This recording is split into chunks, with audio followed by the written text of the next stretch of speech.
வாக்குண்டாம் நல்ல மனமுண்டாம் மாமலரால் நோக்குண்டாம் மேனி நுடங்காது உக்குண்டு துப்பா திருமேனி தும்பிக்கையான் பாதம் தப்பாமல் சார்வார் தமக்கு பாலும் தெளிதேனும் பாகும் பருப்பும் இவை நான்கும் கலந்து நான் உனக்கு தருவேன் கோலம் செய் துங்க கரிமுகத்து தூமணியே நீ எனக்கு சங்கத் தமிழ் மூன்றும் தான்.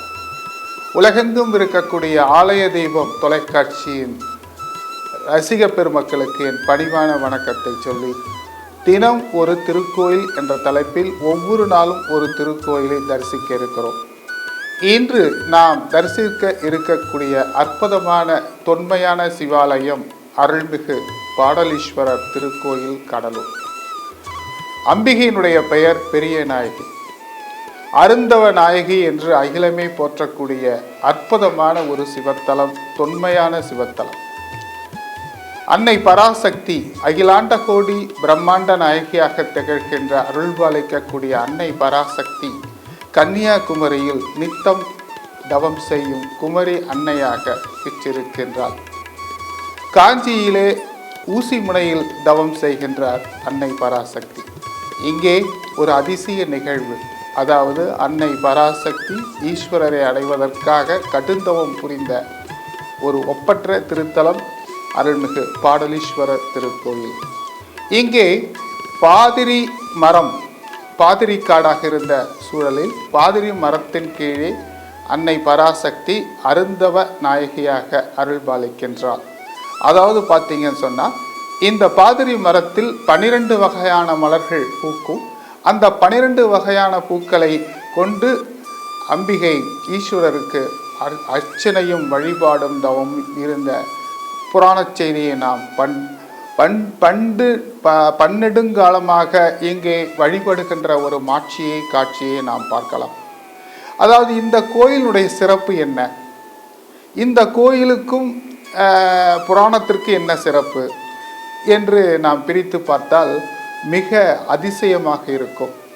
ஏனென்றால் ஒரு சமயம் ஈஸ்வரரும் ஈஸ்வரியும் சதுரங்கம் விளையாடி கொண்டிருக்க பொழுது ஈஸ்வரருடைய விழிகளை விளையாட்டாக அன்னை உமா பார்வதி, உமா மகேஸ்வரி அந்த விழிகளை மூட சிவன் கடுங்கோபம் கொள்கிறார்.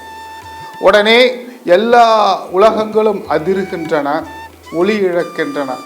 சிவனுடைய அந்த கோபத்திற்காலான சர்வேஸ்வரி இந்த வினைக்கு என்ன பாப விமோசனம் என்று கேட்கிற பொழுது 1008 சிவாலயங்களை நீ தரிசிக்க வேண்டும்.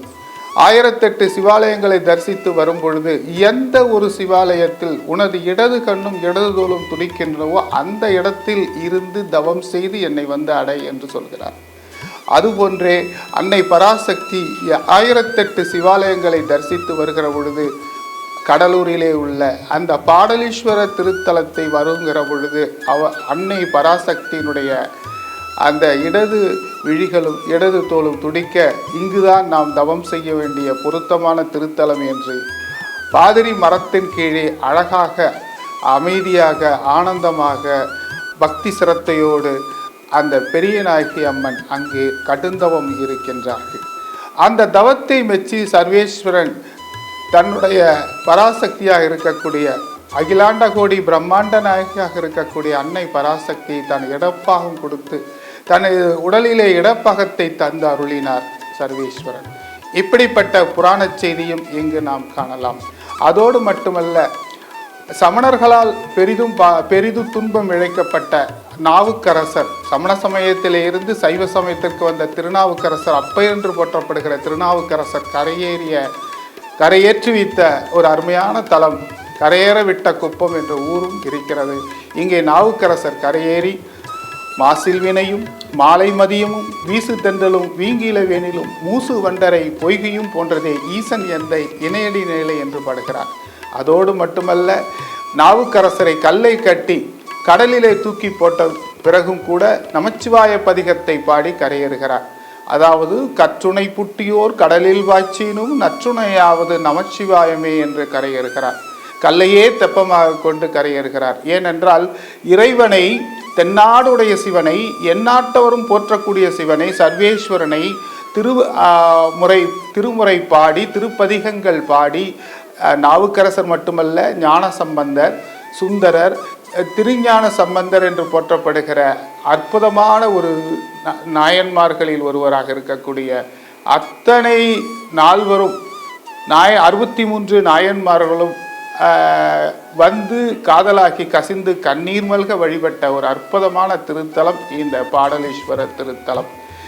திருநாவுக்கரசரால் பாடல் பெற்ற தலம் என்பதனால் இத்தலத்தை பாடலீஸ்வரர் என்று வழங்குகின்றார்கள். அது மட்டுமல்ல, இத்தலத்தினுடைய சிறப்புகள் சொல்லிக்கொண்டே போகலாம். பல அரசர்கள் உருவாக்கிய இந்த கோயில் ஒவ்வொரு மன்னன் காலத்திலும் ஒவ்வொரு நிலைகள் ஏற்பாடு செய்து பல்லாயிரக்கணக்கான ஆண்டுகளுக்கு முன்பு உருவான மிக பழமையான ஒரு சிவத்தலம் என்றால் இது மிக இல்லை. இந்த தலத்தில் அதிசயங்கள் இருக்கின்றன. என்ன அதிசயங்கள் என்றால், கோவில் உள்ளே சென்றவுடன் திருநாவுக்கரசர் உட்கார்ந்த நிலையிலே வழிபாடு செய்கிற ஒரு பெரிய சந்நிதி அங்கே இருக்கிறது. அடியவருக்கு ஆண்டவனாகவே கருதப்படுகிற ஒரு சூழல். அடியவர்தான். திருநாவுக்கரசருக்கும் சர்வேஸ்வரனுக்கும் என்ன உறவு என்று சொன்னால், தொண்டர் தலைவர் உறவு. தலைவர் சிவன், தொண்டர் திருநாவுக்கரசர். அப்படிப்பட்ட திருநாவுக்கரசர் சதா சிவத்தையே வழிபட்டு கொண்டிருக்கின்ற காரணத்தினாலே அது சர்வேஸ்வரன் உனக்கு என்னப்பா வேணும்னு கேட்கிறார். எப்போ பார்த்தாலும் என்னையே சிந்திச்சுட்டு இருக்கிறே, உனக்கு என்ன வேண்டும்? பிறவாமை வேண்டும், அப்படியே பிறந்தாலும் உன்னை மறவாமை வேண்டும் என்று சொன்னவர் நாவுக்கரசர். அது மட்டுமல்ல, உனக்கு என்னதான் வேண்டும் என்று திரும்பவும் கேட்கிறார் சிவன். உடனே இத்தலத்திலே அவர் சொல்கிறார், நான் இந்த உலகத்திலே பிறக்க வேண்டும் என்று நாவுக்கரசர் கேட்கிறார். உடனே சிவன் சொல்கிறார், இந்த உலகத்திலே பிறந்து இந்த உலக இன்பங்களை தூய்க்க வேண்டும் என்பதற்காக இந்த உலகத்திலே பிறக்க வேண்டும் என்று கேட்கிறாய் என்று கேட்கிற பொழுது நாவுக்கரசர் சொல்கிறார், குனித்த உருவமும் கொவ்வை செவ்வாயில் குமிழ் சிரிப்பும் பனித்த சடையும் பவளம் போல் மேனியில் பால்வெந்நீரும் இனித்தம் உடைய எடுத்த பொற்பாதமும் காணப்பெற்றால் மனித்த பிறவையும் வேண்டுவதே இம்மாநிலத்தில். எவ்வளோ அழகாக சொல்றார் பாருங்க. தில்லை நடராஜ பெருமானுடைய திருநடன காட்சியை இங்கே பார்க்கிறார். குனித்த புருவமும் கொவ்வை செவ்வாயில் குமிழ் சிரிப்பும் பனித்த சடையும் பவளம் போல் மேனியில் பால் வெந்நீரும் இனித்தம் உடைய எடுத்த பொற்பாதமும் காணப்பெற்றால் மனித்த பிறவியும் வேண்டுவதே இம்மாநிலத்தில். சிவன் புன்னகை பூக்கின்றார். திருநாவுக்கரசருக்கு, சுந்தரருக்கு, ஞானசம்பந்தருக்கு, மாணிக்க வாசகருக்கு, அருணகிரிநாதருக்கு அருள்வாளித்த தலம் இத்தலம். ஆதிசங்கரர் வழிபட்டிருக்கிறார். அருட்பெரும் ஜோதி, அருட்பெரும் ஜோதி, தனிப்பெரும் கருணை அருட்பெரும் ஜோதி என்று சொன்ன வள்ளல் பெருந்தகை ராமலிங்க சுவாமிகள் இங்கே தரிசனம் செய்திருக்கிறார். இப்படி பெரிய பெரிய ஞானிகளும் சித்தர்களும் யோகிகளும் முனிவர்களும் எல்லோரும் இங்கே வந்து மனம் மொழி மெய் ஒன்றுபட அற்புதமாக தரிசிக்கிறார்கள் இந்த பாடலீஸ்வரர் திருத்தலம். இந்த தலத்தினுடைய விருட்சம் பாதிரி மரம். பாதிரி மரம் சூழ்ந்த காரணத்தினாலே திரு பாதிரி புலியூர் என்று சொல்லுகிறார்கள். கடலூர் மாவட்டத்திலே கடலூர் மாவட்டத்தினுடைய தலைநகராக இருக்கக்கூடிய கடலூரிலே இருந்து பேருந்து நிலையத்தில் அருகிலும் ரயில் நிலையத்தின் அருகிலும் இந்த கடலூரின் இதய பகுதியாக இருக்கக்கூடிய இந்த இடத்தில் பெருமானுடைய திருத்தலம் அற்புதமாக கம்பீரமாக காட்சியளிக்கிறது. மிகப்பெரிய கோயில் என்று சொல்வார்கள். பெரிய கோயில் என்றால் 3 கோயில்களை சொல்வார்கள். பெரிய கோயில் ஒன்று தஞ்சை பிரகதீஸ்வரர் கோயிலை பெரிய கோயில் என்று சொல்வார்கள். அதற்கடுத்து சிதம்பரத்தை பெரிய கோயில் என்று சொல்வார்கள். மூன்றாவதாக கடலூரில் உள்ள பாடலீஸ்வரர் திருக்கோயிலை பெரிய கோயில் என்று மிக அற்புதமாக சொல்வது வழக்கம். ஆகவே புராண செய்தியை பார்த்தோம், நாயன்மார்களுடைய அருள் வரலாற்றோடு தொடர்புடைய கோயில் என்பதையும் பார்த்தோம். இப்பொழுது நமக்கு இந்த கோயிலில் வந்தால் என்ன பலன்? ஒரு அருமையான பலன் உண்டு. என்ன என்றால், திருமண தடை ஏற்படுகிறது அல்லவா, அந்த திருமண தடையை நீக்கக்கூடிய அருமையான ஒரு சிவத்தலம் இது. இங்கே இருக்கக்கூடிய விநாயக பெருமான் கையில் மலர்களை வைத்திருப்பார். வேறு எந்த கோயிலையும் பார்க்க முடியாது. விநாயகர் கையில் மலர் வைத்திருப்பார், தாமரை பூ வைத்திருப்பார். அந்த விநாயகரை வழிபட்டால் சிக்கலான இல்லற வாழ்க்கை நீங்கி ஒரு மகிழ்ச்சியான இல்லற வாழ்க்கையாக அமையும். அதாவது பார்த்தீங்கன்னா, திருமண தடை போக்கும். அது மட்டுமல்ல, குழந்தை வரம் கிடைக்கக்கூடிய அற்புதமான ஒரு சிவாலயம் இந்த பாடலீஸ்வரர் திருக்கோயில். ஒவ்வொரு நாளும் ஒவ்வொரு திருத்தலத்தை நாம் சிந்திப்பது மட்டுமல்ல, தரிசிப்பது மிக முக்கியம். ஆலய தீபம் வழியாக ஒவ்வொரு நாளும் நாம் திருக்கோயிலை தரிசித்தால் எல்லா விதமான சிறப்புகள் என்றால் தனம் தரும், கல்வி தரும், ஒரு நாளும் தளர்வரியா மனம் தரும், தெய்வ வடிவம் தரும், நெஞ்சில் வஞ்சமில்லா இனம் தரும் நல்லன எல்லாம் தரும் அன்பர் என்பவர்க்கு கணம் தரும் பூங்குழலால் அபிராமி கடைக்கண்களை என்று அபிராமி பட்டர் அபிராமி அந்தாதிலே சொன்னதை போல எல்லா விதமான சிறப்புகளை பெற கடலூரிலே இருக்கக்கூடிய அருள்மிகு பாடலீஸ்வரர் திருக்கோயிலை வாழ்வில் ஒரு முறையாவது தரிசித்து வாழ்வில் வளமும் நலமும் பெறலாம். நன்றி, வணக்கம்.